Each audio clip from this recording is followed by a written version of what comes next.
যে নিম্নচাপটা তৈরি হয়েছিল বর্তমানে সেটা দক্ষিণ পূর্ব বঙ্গোপসাগরে অবস্থান করছে। শক্তি কিছুটা বেড়ে এটি গভীর নিম্নচাপে পরিণত হয়েছে, অর্থাৎ ডিপ্রেশন। মুভমেন্ট কিছুটা পশ্চিমের দিকে হয়েছে। এটা আগামীকাল অর্থাৎ 26 তারিখে ইন্টেন্সিটি আরও বাড়িয়ে একটি শক্তিশালী গভীর নিম্নচাপে অতি গভীর নিম্নচাপে পরিণত হবে, অর্থাৎ ডিপ ডিপ্রেশনে পরিণত হবে 26 তারিখে। 27 তারিখে শক্তি আরও বাড়িয়ে ঘূর্ণিঝড়ের পরিণত হওয়ার সম্ভাবনা রয়েছে। এই সময় অবস্থান থাকবে দক্ষিণ পশ্চিম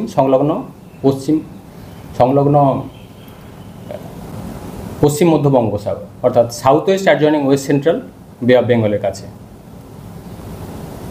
পরবর্তী সময় তারপরে 28 তারিখে গিয়ে আরও কিছুটা ইন্টেন্সিটি বাড়ার সম্ভাবনা এবং সিভিয়ার সাইক্লোনিক স্টর্ম অর্থাৎ শক্তিশালী ঘূর্ণিঝড়ে পরিণত হওয়ার সম্ভাবনা থাকবে।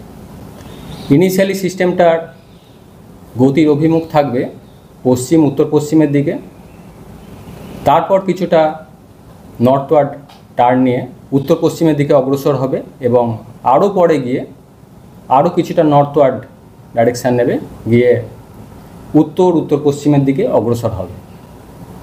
28 তারিখ সন্ধ্যা বা রাত্রির দিকে এটা অন্ধ্রপ্রদেশ উপকূলে আঘাত করার সম্ভাবনা রয়েছে।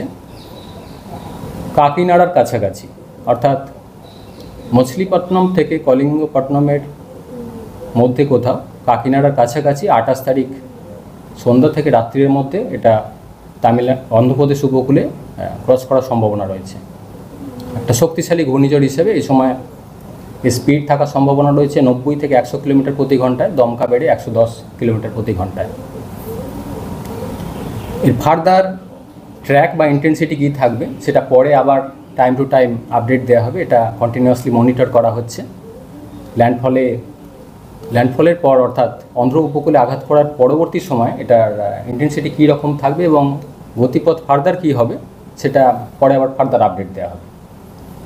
পশ্চিমবঙ্গের ওয়েদার যদি বলা হয়, আগামী দুদিন কিছু নেই। 25 থেকে 26 তারিখ দক্ষিণবঙ্গে শুষ্ক ওয়েদার থাকবে।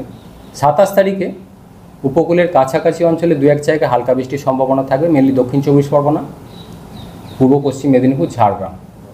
এই জেলাগুলো দু এক জায়গায় বৃষ্টিপাতের সম্ভাবনা রয়েছে 27 তারিখে। 28 তারিখ আর একটু বাড়বে দক্ষিণবঙ্গে। উপকূলের কাছাকাছি এলাকায় ইন্টেন্সিটি কিছুটা বেশি থাকার সম্ভাবনা রয়েছে, বিশেষ করে দক্ষিণ 24 পরগনা, পূর্ব মেদিনীপুর। এই জেলাগুলো দু এক জায়গায় ভারী বৃষ্টির সম্ভাবনা রয়েছে 28 তারিখে।